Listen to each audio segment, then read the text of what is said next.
Hello there guys, mga pamangkin, welcome back to my channel. This is your Tito PJ and this is another episode of Tito Mo Talks. Dito na sa Tito Mo Talks. Sarili mo lang, magano ka. So magchismisa naman tayo, princess, sa mga, dahil nga ikaw ay big time makeup artist na lahat stars. kami. Lahat naman Magchismisa kami. naman tayo sa mga, sino ba yung mga na make-upan mo na magsimula tayo dito sa Italia. Sino yung mga big celebrities na make-upan mo na? Actually, ang dami na. Hindi ko na... Naalala ko si Fabrizio Corona, nakita ko na make-upan mo. Oo. Magbigay ka ng kwento kay Fabrizio. Ay. Pogi siya sa personal, no? Actually, ano siya, yung parang mayabang siyang tingnan. Oo. Talagang mayabang, parang Robin Padilla, pero mabait siya. Pero maboka siya. Maboka siya. May bahay siya dito sa Moscova. Pero ito yung ichichismis ko sa'yo. Okay, ano yan? Saike, Gusto ko una yan. ragazza, sabi niya, meron akong isang kasama sa bahay, Pilipina, sabi niya. Kayong mga Pilipina, ano kayo, braba kayo, sabi niya ganun. Oo naman, sabi ko, hindi kami, Tama, kasi oo. humble kami, ganun. Tapos, abete una pele-bele. Tapos sabi niya, talagang ginano niya ako. Sabi kong gano'n. Ano siya? Pinupormahan ka sa madalit salita ni Hindi Fabrizio naman, Corona. palabiro siya. Hindi siya yung tipong... Magpapakute. Oo, Ganun, mga magpapakute. gano'n. Hindi siya tipong... Ano yan? Birikino, parang gano'n, di ba? Yun ang exact word. Birikino. Oo. Grabe. Maganda daw yung pele natin, gano'n. Tapos sino pa mga iba nating mga na-make-upan mo na Si, celebrity? si Morgantini, Morgantini. marami na. Tapos yung mga ibang artista. Sabi mo yung mga nanalo ng Grande Fratello ba na make-upan mo? Oo, di si ba? Jonathan. Sila Jonathan. Actually, pag kasi sa Italian, Oo. pag nandiyan ka sa set, Okay. actually hindi ko kilala yung mga artista talaga dito. Sino bang Kaya nakakilala wala sa atin? kang pakialam. Uupo lang sila. Oo. Madami. Kung titingnan ko sa cellphone Tapos ko, kaya yung ko sinasabi sabihin. mo yung kapag nag-work ka, di ba sabi mo parang hindi ka nagsasalita, sabi mo, kasi sabi mo, professional sila. Hindi mo Tsaka sila, bawal lang picture. hindi mo sila iniistorbo kasi Oo, meron silang... may script sila, nagbabasa sila ng script, siguro nag-internalize sila ng gagawin nila. Kakaiba sila sa mga artista ng Pilipinas. Ayan, dyan naman tayo pumunta sa mga artistang Pilipino kasi nagkataon lang naman, nag-makeup din si Princess Miranda sa mga celebrity ng Pilipinas dahil pumunta dito yung ASAP that time, Yes, tama? ASAP nila. ASAP nila na yan. Shout May out kwento kay mo, eh. Andrew Ramos. Yeah, shout out kay Kilala Andrew. mo? Si Drew. Si Drew. Shout out kay Drew. Thank Hello. you. Sabi niya, Ate Princess, available ka ba bukas? Ayan. Oo, sabi niya. May makeup ka. O sige ka ako. Tapos nandito, sino ba nandun na ako sa sa Asago? Sino bang may make-upan ko? Kako ganun. Si Joshua Garcia. Oh my God! Kilala si mo Joshua ba? Garcia! Naku, sabi ko, hindi ko kakilala. Kako, sino ba yun? Tapos, sabi ko, kilala mo ba to? Kilala mo ba to sa mga kaibigan ko? Ay, sikat yan. Ganun ba? Kasi may make-upan ko daw siya. Siya yung number 1 ngayon, si Joshua Garcia. So, yun, meet and greet. Dapat doon na ako mag-makeup, meet and greet. Tapos sabi niya, ay, ang bait niya, grabe. Ni Joshua. Meron siyang KFC. Ate, sa'yo na lang to. Hindi ka pa ba kumain? Oo, ganun siya ka-sweet. May record ako noon. May video Wow. siya sa akin. Oo, mabait siya. Tapos, yun Pero nga. how's his parang...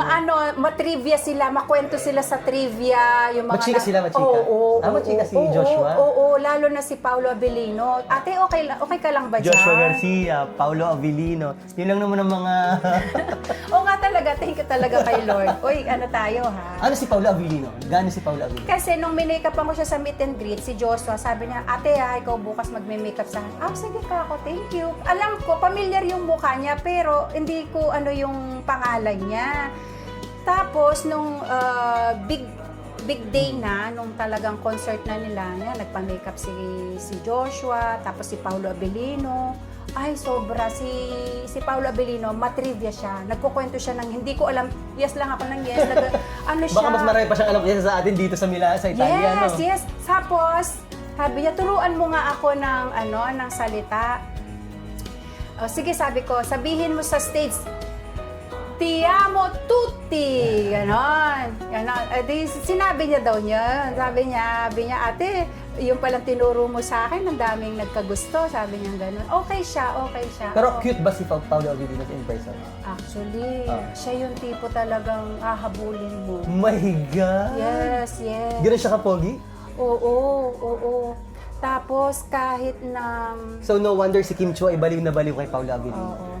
Ang maganda sa kanya, mahaba yung ano niya, pasensya niya. Nakita talaga? ko din. Nakita ko, ayoko lang sabihin yung ano backstage na ano, pero mahabang pasensya niya. Kaya niyang kontrolin yung ano. Ay, ganun emotion. talaga dapat. Oo. Ganun talaga dapat. Minsan kasi kahit na nagagalit ka, kailangan i-ano mo siya.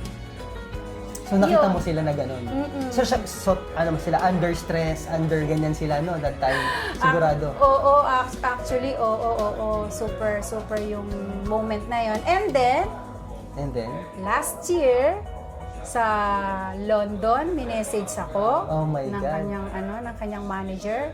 Sabi niya, pwedeng ikaw ang mag-makeup kay Joshua Garcia uli. So, Wow. lumipad ako.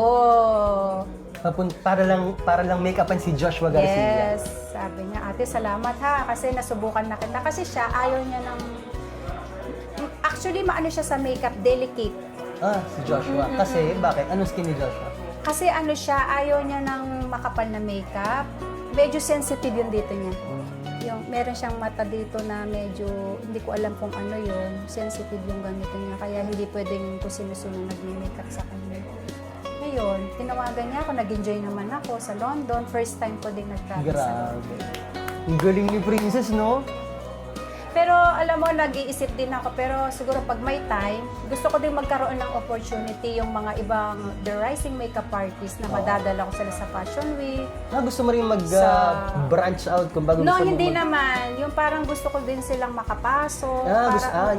mabigyan din sila ng chance opportunity, na makapasok sila sa Fashion Week. Oo. Pero madami na rin tayong mga kaibigan na parang No, I mean, nakaka-participate, ano? sa TV. Mas gusto ko siyang gusto kong Mas marami pang Pilipino ang Oo. makapasok. Kasi sa totoo lang, kaya naman ng Pilipino, no? Kaya natin. Yung talent natin, kaya rin natin. kaya, oo. Tsaka para ma-break yung hindi lang tayo katulong. Hindi lang taga-tulong. Tama. Oo. Oo, isa-shoutout ko din kaya bakit ako nagbibihis ng okay. Promise, lahat ng mga mini-makeupan ko, na ragat sa Pilipina. Io cerco solo na Pilipina perché Pilipina sono bravi. So, syempre, pinipresent ko din na kahit na ganun tayo, presentable. Tsaka, nag-evolve na ang natin. Meron ng abogado, Yes, may meron nurse, ng, may doktor. may doktor na, may karabinieri na. May karabinieri. So, 10 years from now, Yes. kokonti na lang tayo mga Totoo yun. Kaya dapat ma-break yun. Lahat ng mga sabihin ko sa'yo, dun sa TV, sa Sport Italia, Tuto Pilipina ang mga ragazza nila. Kasi una tinatanong nila ako kung taga saan ako. Pag sinabi kong Pilipine, yun na sinasabi, automatic na talaga sa bibig nila. Na brava talaga mga Pilipino. Bravo talaga yung mga Pilipino. Kaya, almeno yung pagbibihis ko, bakit nila nakikitang... Siyempre, pinipresent ko rin na tayong mga Pilipino.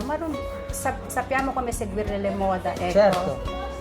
Nakakatuwa na ang isang Pilipino, gaya ni Princess Miranda, Nagbablush ako sa mga papuri mo. ay nakarating ng tugatog ng tagumpay na matatawag. Kasi para sa akin parang success is itong tinatama sa mga yun. This is success kasi bihibihira yung mabigyan ng pagkakataon na mapapunta sa mundong to. Kung hindi niyo po kung hindi niyo may tatanong, nandito kami ngayon sa isang event niya actually. So, can you tell me more about this event? Kasi Itong nagulat ako dahil yung pangalan mo nakalagay sa billboard. Yes, sa Corso Garibaldi. Corso Garibaldi, dun sa bahay, malapit sa bahay ni di ba? Ni Fabrizio Corona, dun, di ba? Oo. Talagang nakalagay siya. Oo, nakita Dalawang ko. palapag. Mm-mm. Nakita ko din, tapos nasa city talaga siya. Talagang Yes, malaking oo. publicity Diba? ang ginawa nila. Nasa San Babila Galleria po kami. Yan. The Galleria San Babila. This is the Galleria San Babila and they are doing a forum.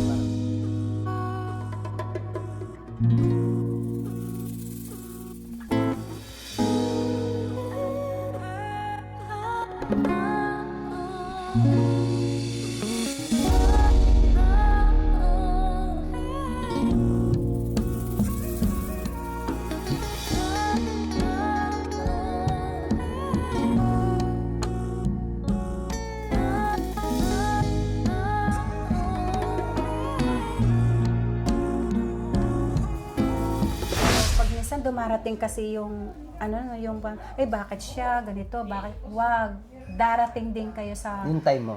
sa tempo mo yun, kasi panapanahon lang yun.